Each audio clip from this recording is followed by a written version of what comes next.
নমস্কার। আজকে বলবো বৃশ্চিক রাশির এই সপ্তাহটা কেমন যাবে।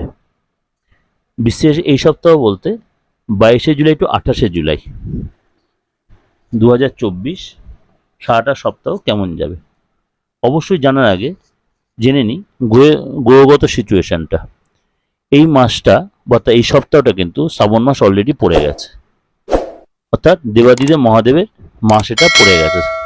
সুতরাং আপনারা অনেকেই হয়তো বৃশ্চিক রাশির লোকেরা বা অন্য সব রাশির মতো আপনিও হয়তো উপাচার আরম্ভ করেছেন, বা আপনি হয়তো মানে সোমবার পালন করছেন বা নিরামিষ আহার করছেন। অবশ্যই করুন। তার সাথে সাথে চলুন সারা সপ্তাহটা কেমন যাবে সেটা একটু জেনে নিই। তার আগে গ্রহ রাশির সিচুয়েশনটা একটু জেনে নিই। অবশ্যই মঙ্গল বৃহস্পতি একসাথে জুতি তৈরি করে বৃষ রাশিতে আছে। সূর্য শুক্র একসাথে কর্কট রাশিতে রয়েছে। বুধ রয়েছে আপনার সিংহ রাশিতে, কেতু রয়েছে কন্যা রাশিতে, চন্দ্র রয়েছে মকর রাশিতে, শনি রয়েছে কুম্ভ রাশিতে, বক্রী অবস্থান রাহু রয়েছে মীন রাশিতে।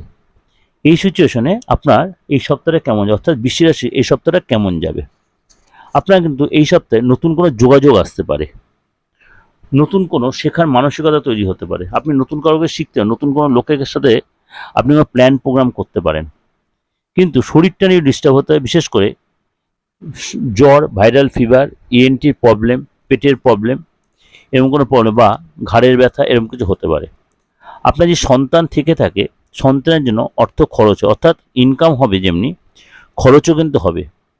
কোনো কর্মসূত্রেও বা ঘোরার সূত্রেও কোনো জায়গায় আপনার জন্মস্থানে দূরে যেতে হতে পারে। এবং আপনি যদি কোনো অফিসে বা কোনো প্রাইভেট কনসার্নে চাকরি করে থাকেন, সেই কোম্পানির সূত্রেও আপনাকে হয়তো তাদের এক্সট্রা কোনো ব্রাঞ্চ অফিসে আপনার যেতে হতে পারে। কর্মসূত্রে আপনাকে একাধিকবার কিন্তু সেটা যেতে হতে পারে। মিটিং অ্যাটেন্ড করতে হবে, অফিসের কোনো মিটিং, এবং বসের কাছে যথেষ্ট আপনার গুরুত্ব বাড়বে। পার্টনারের সাথে সপ্তাহে শেষে হয়তো কোথাও ডিনার বা কোথাও একটা হয়তো শপিং মলে কিছু কেনাকাটি করতে গেলেন, অর্থাৎ বেশ এন্টারটেনের মুডে কিন্তু পার্টনারের সাথে সপ্তাহের শেষেরটা কাটাতে পারেন। এবং আপনার পার্টনার কিন্তু এই সপ্তাহটা কোনো পূজা পার্বণে, যেহেতু শিবের সপ্তাহ চলছে, শিবের মাস চলছে দেবাদিদেব মহাদেবের, সুতরাং আপনি এবং আপনার পার্টনার দুজনেই হয়তো পূজা পাঠ, কোনো ধার্মিক অনুষ্ঠানে আপনারা ব্যস্ত থাকবেন।